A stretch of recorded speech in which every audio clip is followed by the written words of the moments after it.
face. Bob Carr, welcome to the program. Pleasure to be here. Well, 2 years into Barack Obama's first term, we have an unemployment rate in the US that's nudging 10%, and we've got a Democratic Party in real trouble, according to the polls. How did it get to this? The economy. I mean, when Obama was elected, we all said that he needed a V-shaped recovery. The sort of recovery that Ronald Reagan was lucky enough to have in 1981 after he was elected. In the context of an economic downturn, Obama hasn't had that. With unemployment at 10%, he was bound to face a savage electoral backlash, and that is what has happened. He hasn't had the V-shaped recovery. The problems of the economy have overwhelmed the economic stimulus, and he'll pay a price for it. His party will pay a terrible price. Has he also been ineffective in selling what he has managed to do, and perhaps also blaming the former administration for the position that America now finds itself in? Damned if you do, damned if you don't. If he hadn't attempted it, people would have said it was a political stumble not to have reminded voters at every opportunity that he inherited a disastrous set of economic figures. The economic problems of America are all due to the excesses of the 8 years Republican control of the White House and Republican control of the Congress, or nearly 8 years of Republican control of the Congress. Now, he's entitled to attempt that. I just think the basics are the unemployment and the loss of confidence in America's economic future. So what could he have done, or would it have been the same no matter who was in the White House? I don't think there's much he could have done. America has divided responsibility.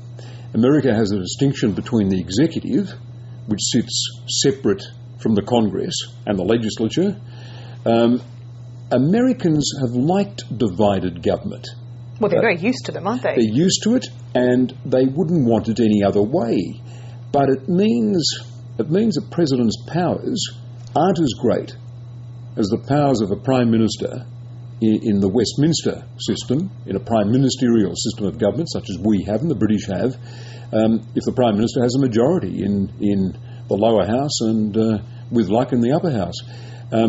On domestic matters, the US president is surprisingly restrained and constricted. That said, the Democrats at least have a majority now in both houses. What are you forecasting will happen in these midterms? Oh, simply what the experts are saying, that they'll face a serious loss of seats and a loss of control in the House of Representatives, and they'll lose seats in the Senate, but probably not enough to give the Republicans a filibuster-proof majority of 60 out of 100. Because only a third, of course, are up for election, aren't they, in the Senate? That's right. And the Tea Party successes in the Republican primaries have handicapped the Republican strength in a number of Senate races. Indeed, could they split the Republican vote, the Tea Party, because they are so extreme in some parts? Not in this election. I mean, there are enough Republican candidates untainted with Tea Party enthusiasms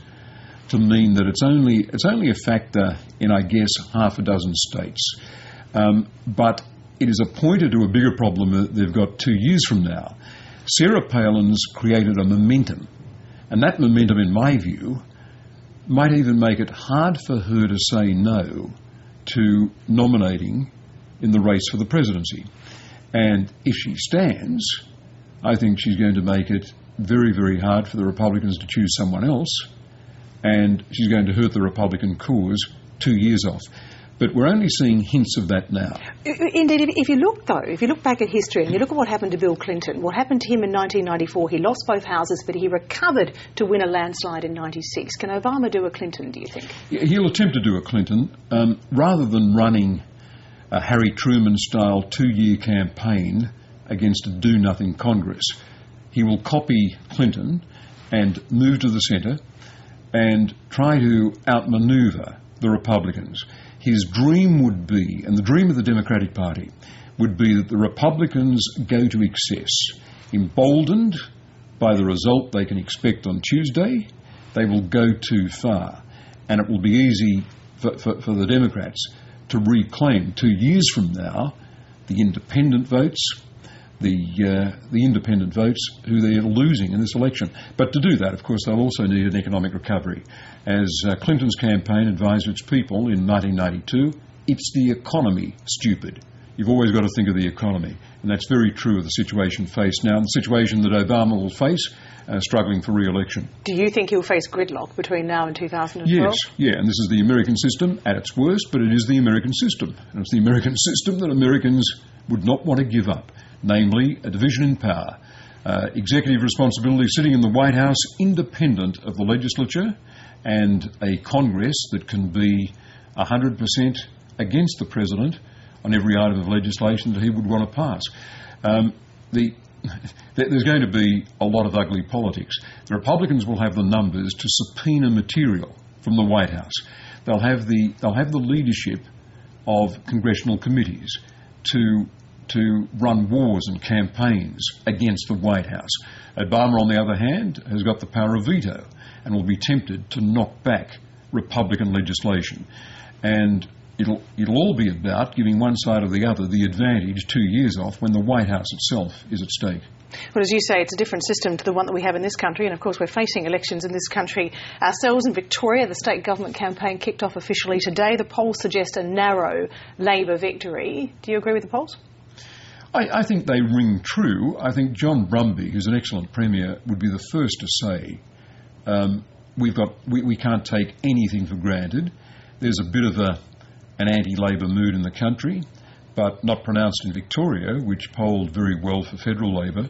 But he would be talking down his own chances and talking up the risk of a hung parliament or a setback for Labor. Do you see, I mean, you look at what the polls are saying about the support for the Greens in Victoria, do you see a hung parliament in Victoria as a real possibility? I'm so impressed by the Premier that I think he'll get back with a majority in his own right, and I think closer to the election there'll be enough Victorians who will think, look, we've got to have a government with a strong position.